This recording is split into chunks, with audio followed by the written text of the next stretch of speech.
Welcome back, Storm fans. I am Bryant Cook, and today we're playing Living End. I've actually 5-0'd the last 2 times that I've played this deck. Granted, they were 2 weeks apart. I posted both 5-0s to my Twitter. I 5-0'd last night with this exact 75, featuring 2 copies of Colossal Skyturtle. If you're unfamiliar with the card, it is from Kamigawa Neon Dynasty, 7 mana for an enchantment turtle. It's a 6/5 with flying and ward 2. From there, you can pay 2 and a green, discard it from your hand, return a card from your graveyard to your hand, or channel 1 in a blue, return target creature to its owner's hand. Pretty powerful, right? So the idea is that you put a large creature to your graveyard to return with Living End while having some added utility. Well, what was cut for this card? So a lot of lists play Brazen Borrower, and some play Subtlety, some play a 1/1 split. The 1/1 split is honestly pretty popular. And I'm not going to pretend that I found Colossal Skyturtle recently. A lot of smarter people than I have returned to playing Skyturtle. The first person I saw that actually did really well with Skyturtle was actually during the release of Kamigawa Neon Dynasty. My good friend Ryan Walagora won a showcase with 2 copies of Skyturtle in their 75, and then it sort of fell off. People went back to Brazen Borrower, Subtlety, because it deals with Teferi, and then over time we sort of found lists going back to 1. Well, I 5-0'd with 2, which is what Ryan won the showcase with ages ago at this point. And why did I go back to 2? Well, when you look at my deck list, I am playing a non-conventional mana base, which is kind of funny to say that fetch lands and fetchables are this crazy mana base, but you go to some areas of the internet and, you'd be surprised. So I am playing 3 basics because it makes you better against Blood Moon.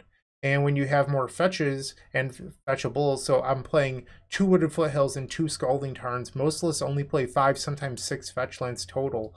You're better off against Blood Moon because you can go find that basic island or the basic forest and just completely ignore it, which means that you don't need Brazen Borrower to bounce a Blood Moon because your mana base is already built to just combat that. So instead of playing Brazen Borrower for that, you just get to play Colossal Skyturtle, which better suits your deck. You're a more cohesive deck. You have a better game plan. It just makes sense to me. So I've sort of gotten away with that. And if you look at some of the people that play Living End all the time, they play 1 Otawara and 1 Brazen Borrower to answer Teferi. Okay. Well, that's fine. So they have 2 outs. We still have 2 outs. We have 2 copies of Otawara. So our outs to Teferi have not changed. I mean, there's obviously also Force of Negation and Grief. But people get really worried that Colossal Skyturtle doesn't beat Teferi or Chalice of the Void or whatever. And the number of outs actually has not changed. But you're much better against Murktide or Hammer Time, stuff like that. And I think that's where you want to be in the metagame. I think Colossal Skyturtle just makes a lot of sense. So other than that, my list is very stock. I mean, the mana base is slightly different from some people, and I'm running 2 turtles. But a change that I made after my last video, which was probably 3-4 weeks ago by the time this video goes live, you can find that in the card above. I went to playing 3 Force of Vigor on the sideboard, and I ditched the Foundation Breakers. I've never liked Foundation Breaker, and Force of Vigor just overperforms for me all the time. And that's another feature of Colossal Skyturtle being green, so that way it works with your Force of Vigors. Obviously, it's good when you have Endurance as well in the mirror, just having more green cards to pitch. This also, in the mirror, 6/5 flyer is no joke. Honestly, a lot of the time in the mirror match, it comes down to aerial fights, and Colossal Skyturtle just wins those on its own. So, I mean, it just makes sense to me. I really like this 75. I can't pretend that I've been playing it a ton. I recorded that last video and I played a lot leading up to it, but I've really been enjoying Legacy these last few weeks. I've really been working on 7 Bobble, the Epic Storm, so Modern is taking a little bit of a backseat for me, but still love Living End. It is my go-to Modern deck at the moment. If I had to play a huge event tomorrow, I would play this 75. Hopefully I 5-0 again today and make it 3 5-0s in a row, but 1 match at a time, 1 game at a time. Play well, good decisions. That's my recommendation. No more preaching. I will see you in the first match. Don't go anywhere. If you enjoyed this video, make sure to leave a like, comment, and subscribe. You can also show your support by becoming a member of this channel. You get sweet perks such as badges, emotes, early access to videos, exclusive members only content, and access to our members Discord section. As you increase the tiers, there are other rewards such as shop discounts, sideboard guides, and even free donation decks. Click the join button down below to find out more. We also have other ways you can support us, like theepicstorm.com/shop or submitting a donation deck via theepicstorm.com/donation decks. That's enough for now. Let's play some Magic. Welcome to the first round. We are on the play. Okay, so we don't have a cascade creature, but I do think that this is actually fairly good. I'll keep. We're lacking a red source in case it is Violent Outburst, but we can theoretically hardcast this second Grief. We have one cantrip. I think we'll be okay. Alright, let's start off with the Grief, exiling Living End. Okay, they're on Murktide. We'll take the Ragavan just to slow them down. Breeding Pool. Pass the turn. Misty Rainforest, and they're passing. Good to see. Cycle the Striped Riverwinder on their end step. We draw Shardless Agent. That was perfect. Black card? Not a black card. Okay, we'll play the Misty. Pass the turn. They use their own copy of Misty Rainforest on the end step. Firebluff Canal. Interesting. No expressive iteration. Alright, I would love to see a black creature here. I mean, that's not bad. Play the Forest and we'll pass. We know that they have an untapped Steam Vents in hand. They play it. He's in Pyromancer. I was not expecting that. Okay. Discards Steam Vents and Unholy Heat. Bobble. That's fine. Okay, they have 4 cards. They're about to go up to 5 with the Bobble. Draw step. Another Cycler. So, I mean, it's okay. Play the Sunken Ruins. We'll filter into blue-blue. Cycle the Curator of Mysteries. That was a great draw. So now we will Grief. Take Expressive Iteration. And now Shardless Agent. This will hit the 3rd Living End in the deck. Which means that we have one more because we're a list that plays 4 copies. And now we can take both of their Lightning Bolts, leaving them with a useless Ledger Shredder and a Ragavan. Not bad. Sweet, we've taken game number 1. So I've built myself a sideboard guide out of a collection of sideboard guides. I mentioned in my previous video that I bought some sideboard guides that I did not like that mentioned boarding up to 61 or even 62 in one matchup. And I paid for another one, and then there's some free sideboard guides, and I've sort of created my own. One thing that I think people do wrong a lot of the time is that they only ever shave. Like in Modern, a lot of people really live and die by the skim plan, and that's like take out one of everything. I don't like that. But sometimes when you're only doing like 2 Mystical Dispute, it's fine. But in general, I don't think people board out Waker of Waves enough in matchups where it's bad. Like against these Leyline Binding Solitude matchups, like Waker's terrible and people only ever board out 1. So I think there's some areas for improvement from the Living End people, but this deck is so powerful that they sort of get away with it. Here, my sideboard guide says to board out 1 Subtlety and 1 Waker of Waves. Obviously, I made this sideboard guide pre-switching to Colossal Skyturtle. There's no Subtlety in my main deck, so that's not a choice, but I can board out 1 Waker. And then another thing that I really didn't like about the sideboard guides that I purchased is they talk about the importance of Grief in so many matchups, and then they're just like, board out 2 Architects of Will, board out 2 Architects of Will.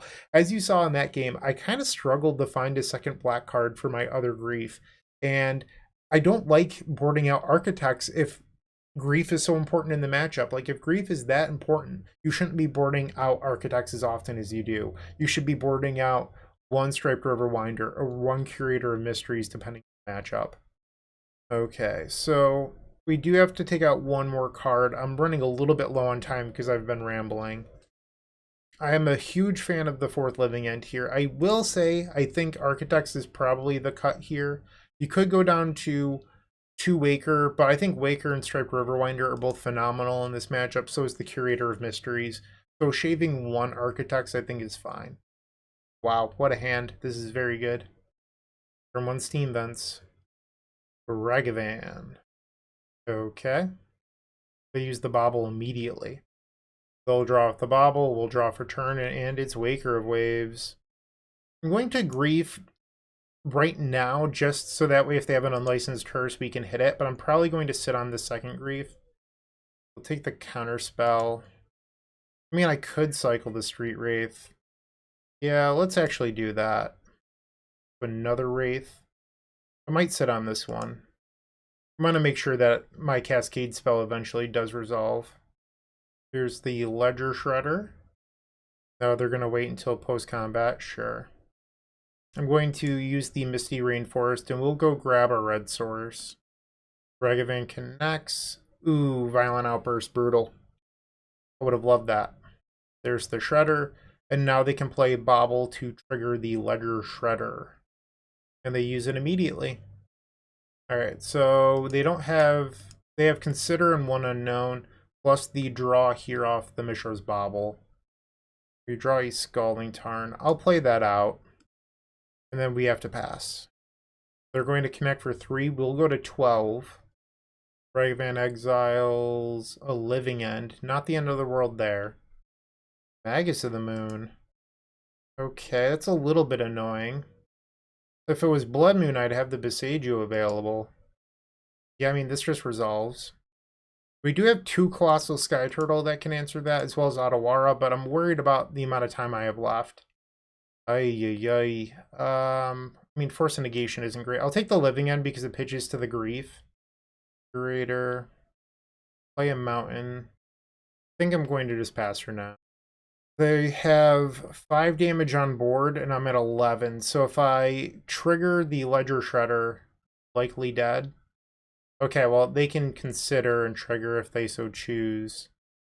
Getting in for 5. I guess the Channeler also changes the clock. I don't know what I was thinking there. Ragavan. Another Curator of Mysteries. On their end step, we will cycle Curator. Okay, time is running out here. I think that actually just means that we're dead. I'll grieve for information, but we've lost this game. Luster Storm. Okay. Cycle a Riverwinder. Okay, they got me. So we'll go to the next one. I know that I lost to a Magus of the Moon here, not the end of the world. We did have one of the off-color fetch lands, and by that I mean Scalding Tarn. A lot of lists don't have that, so we did have a couple opportunities to cycle into other cards, but we just didn't hit. I could have been more proactive about fetching the forest in the beginning of the game. It's something to think about, especially after seeing Magus in game number 2. So this game I could just fetch out my 2 basics. I like this hand a lot.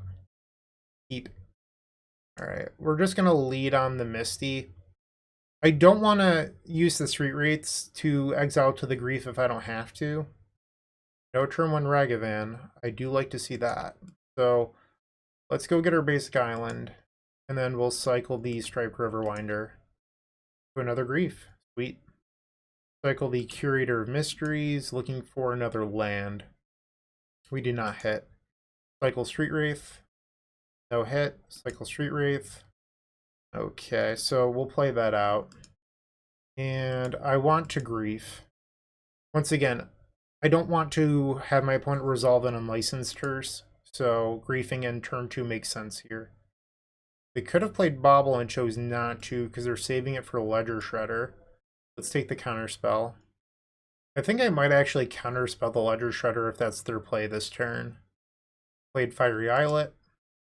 Interesting. No turn 2. And they still didn't play the Bauble. They must have drawn another counterspell. There's Violent Outburst. Skyturtle. I could Waker in my main phase looking to hit the 3rd land. I don't hate that. Okay, can I find land 3? No is the answer. Take the Force of Negation. Aggressive Iteration. I'm going to counter that. I want to keep them on their toes. And they are terrified of using this Mishra's Bauble. Green source? Boo! Alright. Green source would have ended the game right there. They draw land 3. I'm going to attempt to counterspell this Ledger Shredder, see if it works. Now they use the Bauble. Okay. They have 5 in hand. Alright, so I'm struggling to find the 3rd land. I mean, we're almost 33% of the way through our deck and we have not found it yet. They went upstairs with the lightning bolt, so now I'm at 10. They could try to threaten my life total with Murktide Regent. Team Vents. And there's the Murktide. 5/5. I'm going to use the Colossal Skyturtle. Return that Murktide Regent to their hand. My plan is draw a green source and step Outburst on tap Shardless Agent, but right now I'm kind of struggling. Go to 8. Another Shardless Agent. Come on, deck. This is a lot of looks without finding land number 3. There's the Shredder. They discard Murktide Regent. So they have 3 cards in hand. They're about to draw up to 4 in my upkeep. Likely have at least 1 counterspell by now. Colossal Skyturtle. I mean, that stalls a little bit. They're going to combat. I'm going to attempt a Skyturtle again. One nice thing about Skyturtle is that it is uncounterable. So if they had a Spell Pierce, for example, they couldn't just clock me. And they're considering to increase the Ledger Shredder. Formod's Crypt. I think that's going to be the game here. They should just use this immediately. I don't know what they're doing. This is embarrassing. Ah, not the way I wanted my first match to go. A Dash Dragavan. So we'll go to 4 here, which means that they have lethal on the following turn. Obviously they had a land, although it's not a land that would have cast either any of these. It would have been a land that didn't. We have found Misty Rainforest, but it's just too late. They play and use a Flooded Strand. I mean, there's nothing I could do here. With the Tormod's Crypt in play, and my life total being at 4, it's just not going to work out. We'll fetch, grab the basic forest, and attempt to Violent Outburst. Living End. They use the Tormod's Crypt, obviously. Loots away Spell Snare. That's a weird one to keep in against Living End. And Flusterstorm. So unfortunately, we took way too long to find land number 3, and it cost us the match. Sometimes variance isn't on your side. No reason to be upset or a jerk. You know, magic happens. Sometimes you do low roll. But we're 0-1. Let's just head up, make good plays, win, you know, the remaining 4 matches. Looking to make playing your favorite combo deck much easier? Look no further than the Epic Storm Mini Token Combo Pack, which is available at theepicstorm.com/shop for $14.99. This combo token pack comes with 84 double-sided tokens. That includes our classic Storm and mana tokens, as well as fan favorites such as Goblins, Squirrels, and Slime Time Live. But that's not all. We've expanded this token pack to cover a variety of formats with new tokens. Stop on by theepicstorm.com/shop and make an easy decision to elevate your combo game. Okay, let's bounce back after that tough loss. We're on the play for match number 2. No lands. All lands. This is bad. Okay, I think you're actually supposed to just go to 5. A hand that plays magic. We will keep it. Get rid of the Sunken Ruins. Otawara Soaring City. Razor Verge Thicket. Hardened Scales. Cycle the Architects. Into Riverwinder. Okay. We'll play the Forest and just pass. There's some thought there on if you're supposed to cycle main phase hoping to spike another blue island, or another blue source, so that way you could cycle the Curator. But I'd rather just leave open the Colossal Skyturtle. We can always cycle 1 if it doesn't work. And have a hanger back. We'll cycle. There's land 3. I think I'm going to just wait a turn on the Shardless Agent. We don't need to cast our spells on turn 3 just because we can. And Waker of Waves was huge. Okay. Ink Moth. Ozolith. Okay, so they didn't do anything. They put a counter on, that's fine. We'll fetch. They have 4 cards. Ouch. We will bounce the hanger back. Ooh, I didn't think this was going to get any counters. I guess reading is difficult. I thought it was only when the hangerback died. That's a little bit annoying. We'll cycle the Curator. Grief. I spike a black card.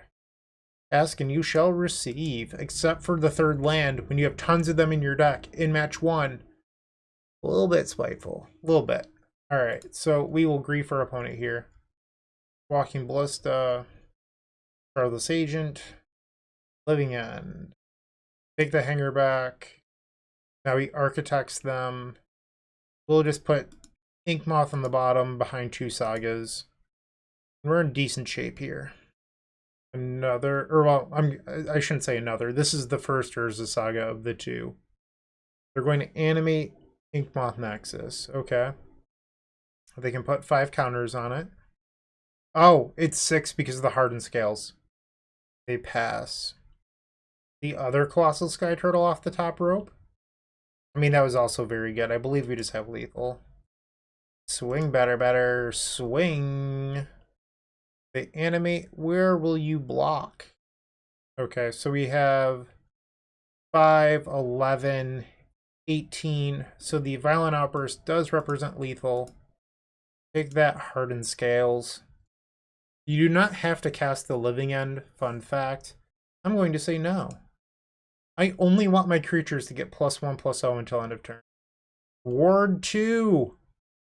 Colossal Skyturtle has Ward 2. Fun fact. Alright, we definitely want Force of Vigor in this matchup.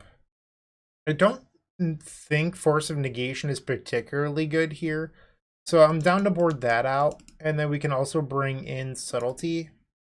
Let's try this.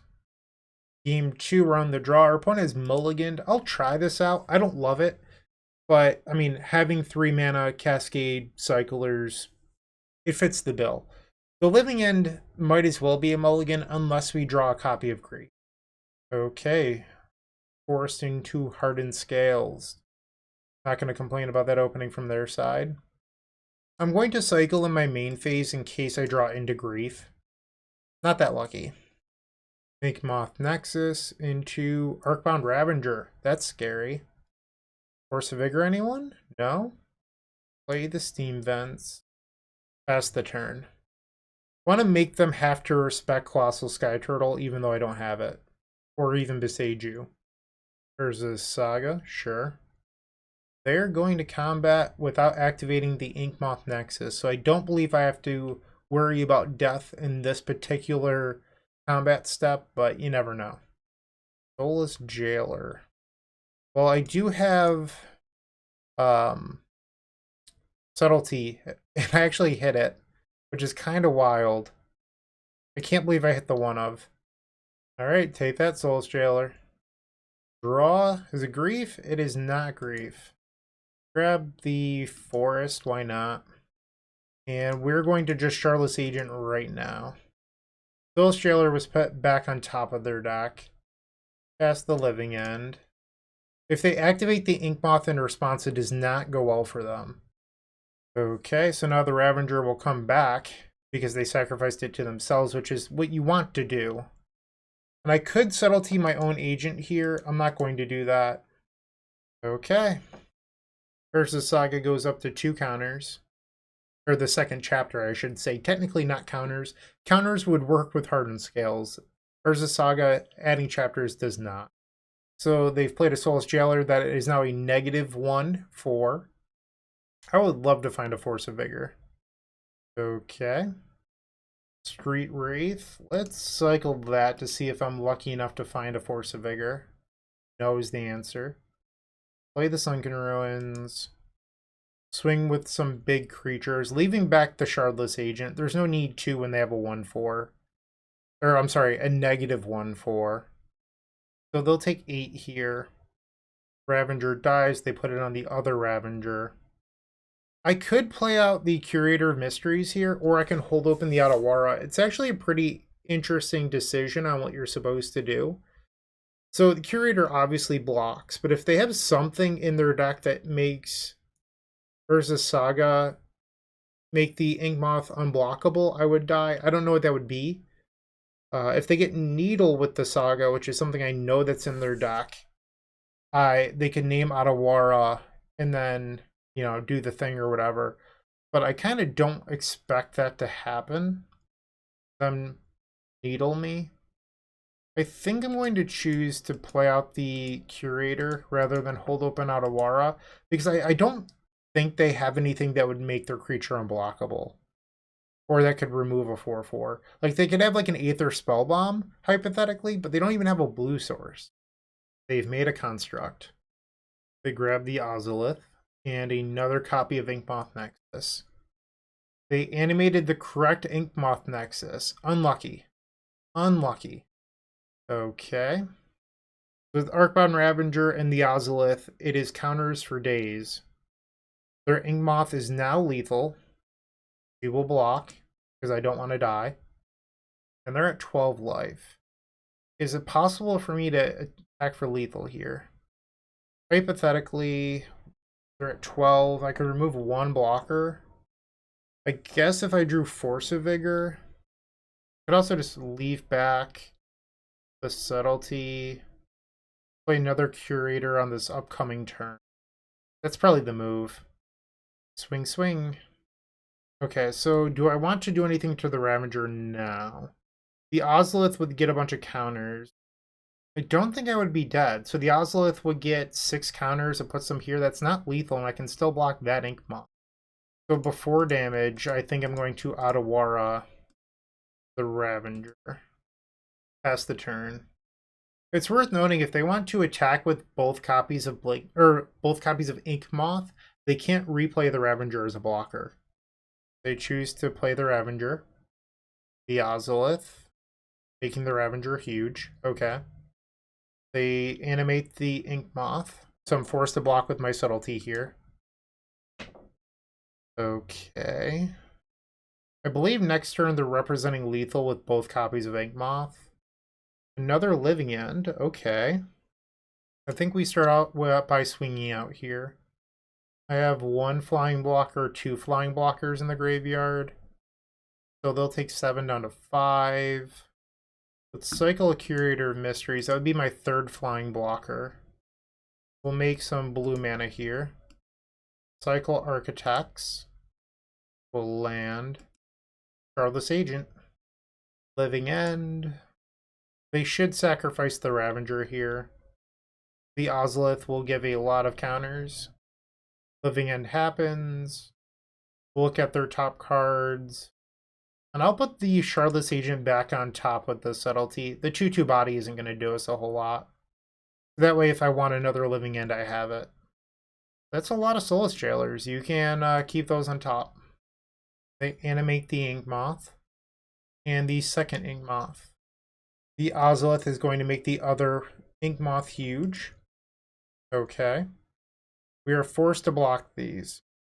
So we want to block with Subtlety because it's just a little bit smaller, and then 1 copy of Curator of Mystery. Maybe I should have put the Shardless Agent into play. That might actually be... I'd have guaranteed lethal here if I did. Yeah, that might actually come back to bite me in the butt. Wow, did I lose because I decided to put the Shardless on top? Should I fetch it away then? I think I'm supposed to fetch it away. Yeah, that's just a misplay on my part.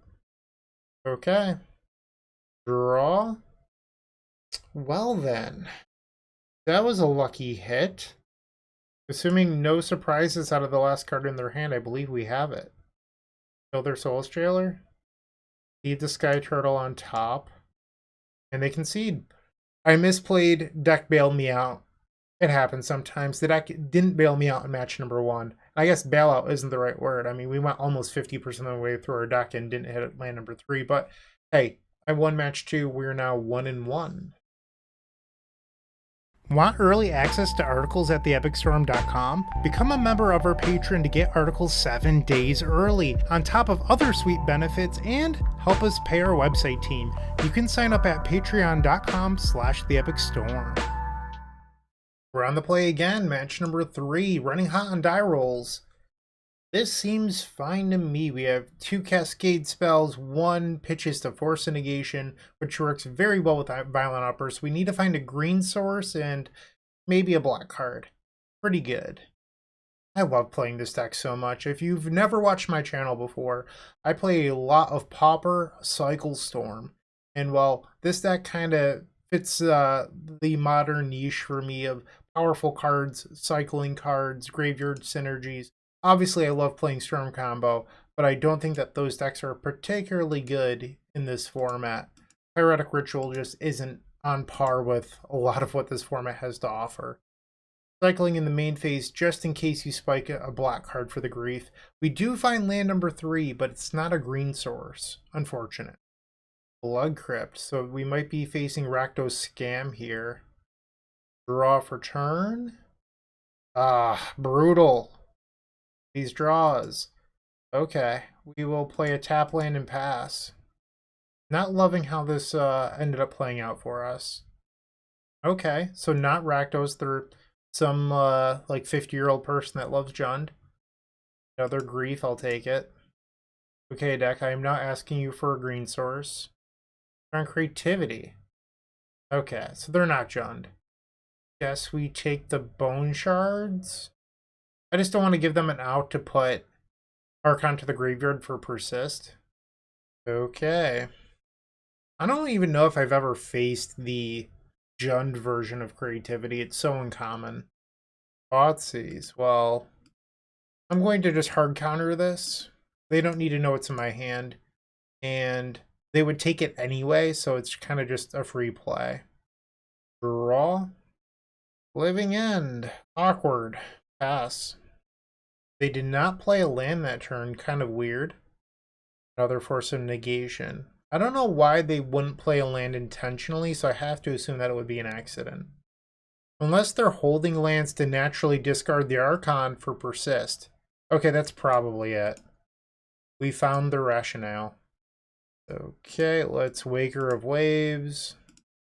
Oh my, is that a green source? That can't be. Okay, so our opponent now has 7 cards in hand.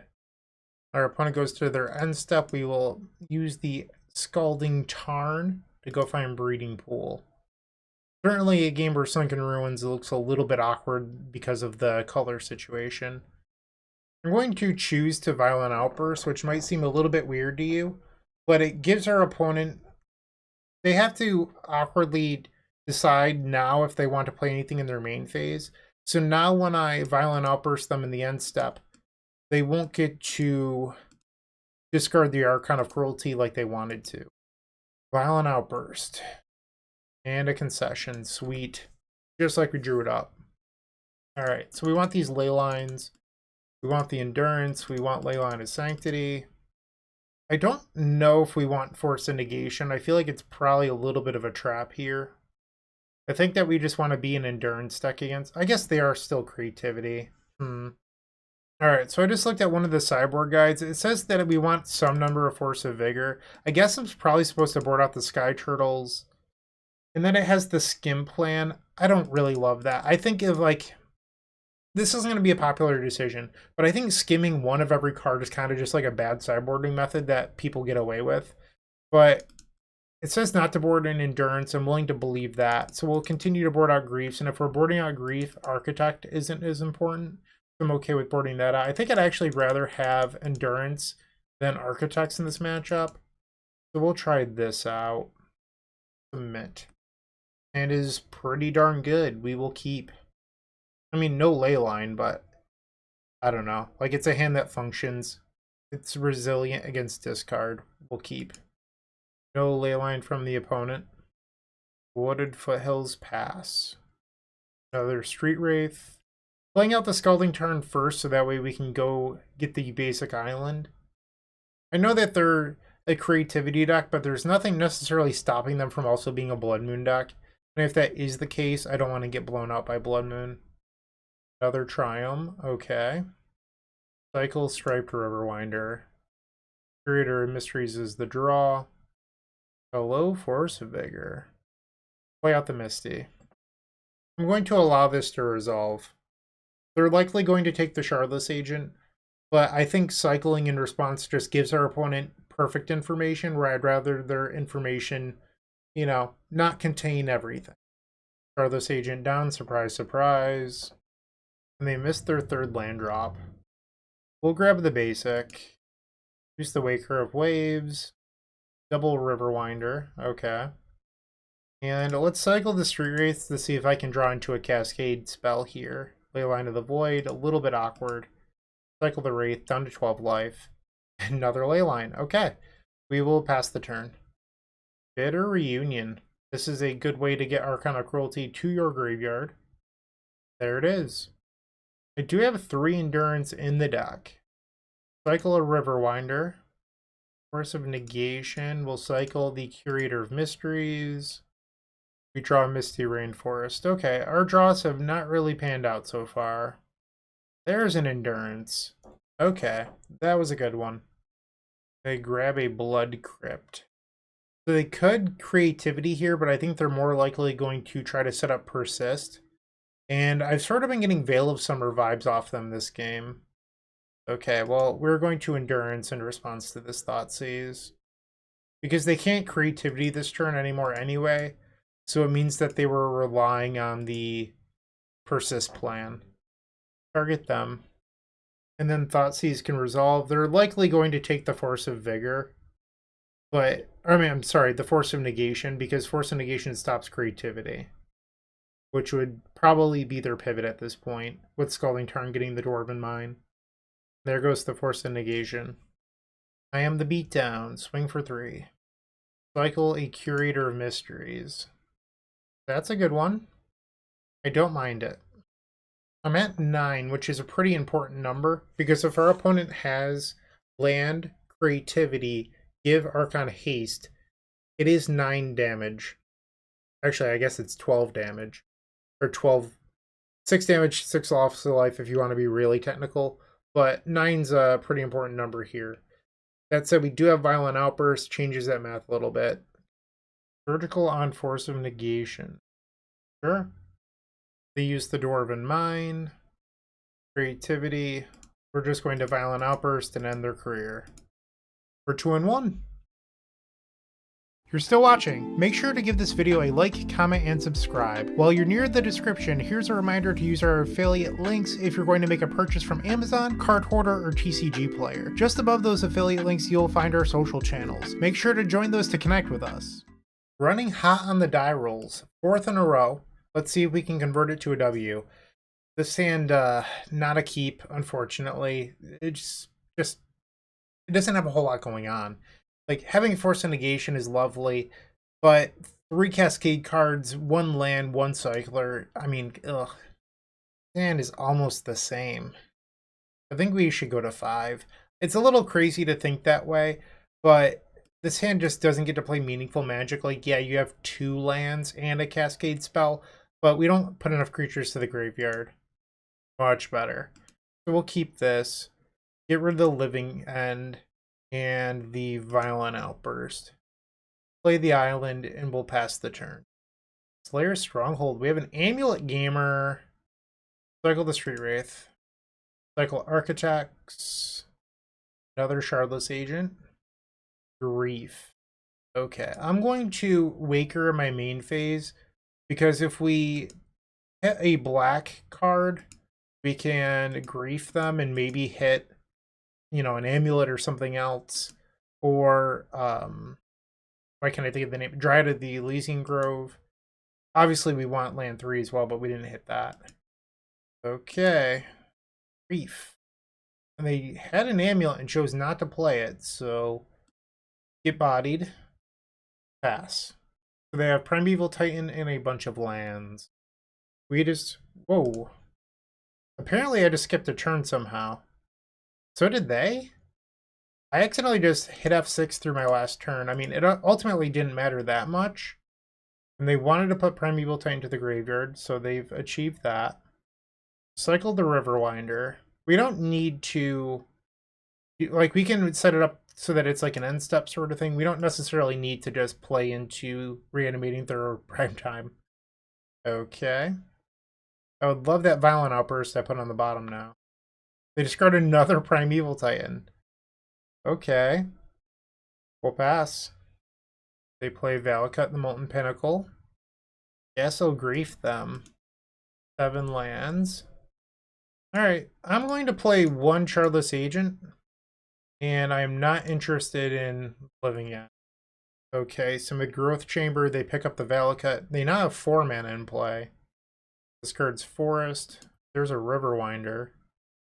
Basically, if you're going to play the Shardless Agent, you want to make sure that you can attack through the Primeval Titans for a win. Okay. 4 mana. There's Dryad. Okay, so they want to go beat down. We go to 11. Skyturtle. That's actually fairly good here. Because now we can interact with the Titans, or at least one Titan. So I think we're supposed to do this. Full Living End. So the question is, like, I could bounce a Titan right now and discard it, but I don't think that's actually good. So they picked up Veilcut plus Teleria West, and now they're going to pick up Karoo lands, and the plan for them will be to transmute Teleria West for a Dryad of the Elysian Grove. Take the Altered Ego. We will put Urza Saga on top. So now they transmute the Teleria West for a Summoner's Pact. They play the pact. They go get a Dryad of the Elysian Grove.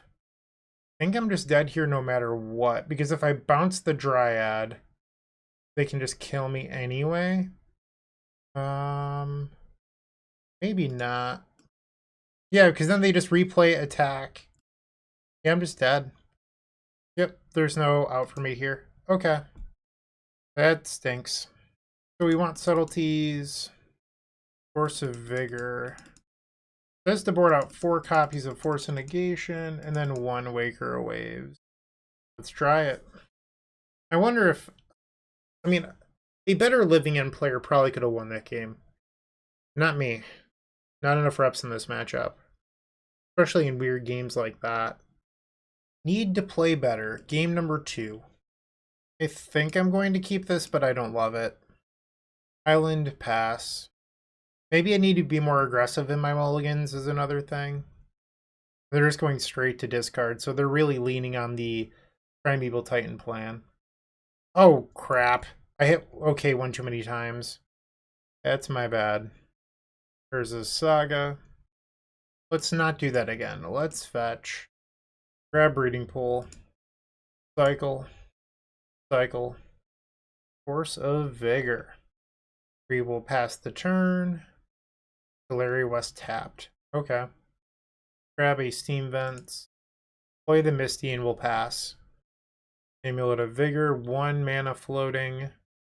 Dryad. Okay, so now they can play an extra land. We'll fetch the basic. No need to take any extra damage here. We're going to hardcast the Force of Vigor, blowing up 2 permanents. Breeding Pool. Pass the turn. We have 3 endurances. We have not really found a whole lot of cyclers yet this game.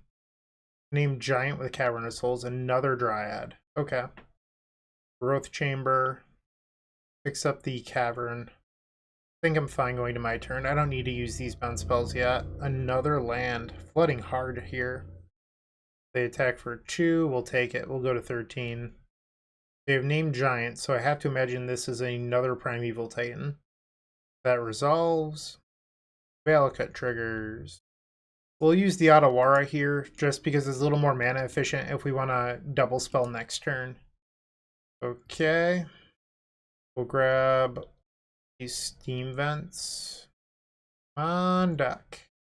Subtlety. What does that do for us? Pretty sure like Dryad plus Primetime and Graveyard is not good for me. So I can Skyturtle the Titan and then Subtlety it.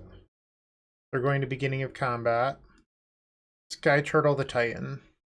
Dryad happens. Oh, I didn't think about just being dead to the Dryad. I might have just thrown this. That was stupid. I could have Subtletied here. Yep. That was really dumb. That's just a silly misplay. So the only way this would have mattered, hypothetically, so in a perfect world, I Subtlety the Dryad, right? And then I would need to draw Endurance. We would have Wakered, which is not good enough, probably. So let's say I Waker and I find Endurance, hypothetically. It's not going to let me draw them. Okay. Even if I did find Endurance, I don't have the resources to Endurance plus Agent. I would need another green card in hand. Or more mana, and neither of those happened. This matchup is not bad. I feel like I just played this very, very poorly. Unfortunate. So we're 2-2. I'll try to play better for match number 5. With Card Hoarder, renting your favorite combo deck has never been easier. There isn't a more affordable solution for Magic Online. Want to play the deck in this video? Check out the pinned comment below to easily rent the deck from Card Hoarder. Did you know you can rent the Epic Storm from Card Hoarder for as little as 7 tickets a week? We've made it simple to do so by including a button to rent the entire deck at theepicstorm.com/decklist. The fifth and final match, and well, we went 5 for 5 on die rolls, but we're 2-2, looking to get that pity chest and our entry fee back. I think that this is fine. Obviously, having a living end in hand is not ideal, but we do have grief in our deck. I think we'll be okay. Horizon Canopy. Hammer. I love this matchup. Okay, cycle. There's land 3. We just need a cascade creature now, or cascade spell, I should say. Ouch. Okay, not hammer. Maybe it is. I don't know. I've never seen a basic forest in Hammer before. They pick up a Cauldra. Is it just like modern Maverick? That would be weird. End step, we will use the Waker of Waves, looking for a Cascade spell. We hit. Play Misty. I'm going to just pass the turn. I want to get a little bit more value in that graveyard before we living end. Ooh, I am so sorry. Oh, this league is a mess, and so am I. Okay, so they're only attacking for 1. We'll take it. So this indicates that they could have blue in their deck. I don't really know what they're doing here. Let's fetch. I'm so sorry about hitting my mic like that. We'll cycle the Riverwinder, and then we'll put Stoneforge back to their hand. So by doing this, we're telling your opponent you have to put in Cauldron now. They chose not to. That gives me time to play around Spell Pierce. We'll pass. They do reveal blue. Icefang Coatl. So just Bant good stuff. Stoneforge is back. Sword of Fire and Ice. Alright, deck. I would like a Grief. Can we make that happen? Cycle the Curator. Force of Negation. Alright, well that wasn't bad. Because now we have Violent Outburst backed by Force of Negation. We're at 10 life. We can do this. So grab a Snowland. 3 mana. The Fairy Time Raveler. Well, friend, I'm going to respond. How about we Violent Outburst? I mean, they can't Spell Pierce me off a Horizon Canopy. Living End. Interesting. I still have to pay the 1 even though Esper Sentinel has no power because it's in a graveyard. Cool. Alright, well, that was a W over Bant Stoneblade weirdness. I think we probably want Mystical Dispute. We likely want the Subtleties. 64 cards. So this is the sort of thing where I was talking about, where people traditionally skim in this situation. They'll be like, well, you take out 1 Waker of Waves, 1 Architect, 1 Living End, 1 Shardless Agent. And I'm not sure if I actually like that as a board strategy. So I ask myself all the time, like, is Waker of Waves good in this matchup? Yes or no? If no, I just board out all 3. You don't necessarily need to leave this in. I think if you want Grief to be effective, you need to leave in a high density of black cards, because we only have 12 black cards total, and 4 of them we need to win the game. So I don't like just like the skim plan. So what I ask myself sometimes is like, is Curator actually good in this matchup? If no, I'll board out Curator or the Striped Riverwinder. Those are the sort of things that I think about quite a bit. So here, I think I'm actually okay just like boarding down on Riverwinders, Curators, or Wakers. And I don't know if I actually love Waker against Stoneblade. So like I'm good to just board out all 3 of those and then like 1 Curator of Mysteries. People are going to hate this board plan, but I think that this is a more coherent strategy than just taking out 1 of 4 different cards and pretending that nothing changed. You could argue that like we saw Icefang Coatl, so that way Waker of Waves is better, but is it really? I don't think so. This is fairly good. We could use some more cycler / black cards, but like this is a decent hand. Opponent with a very aggressive mulligan to 5. Breeding Pool into Noble Hierarch, sure thing. We'll draw Subtlety. Island pass.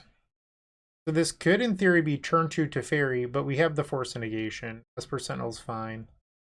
Looks like they're missing the 3rd land. We're going to hold on to this Curator.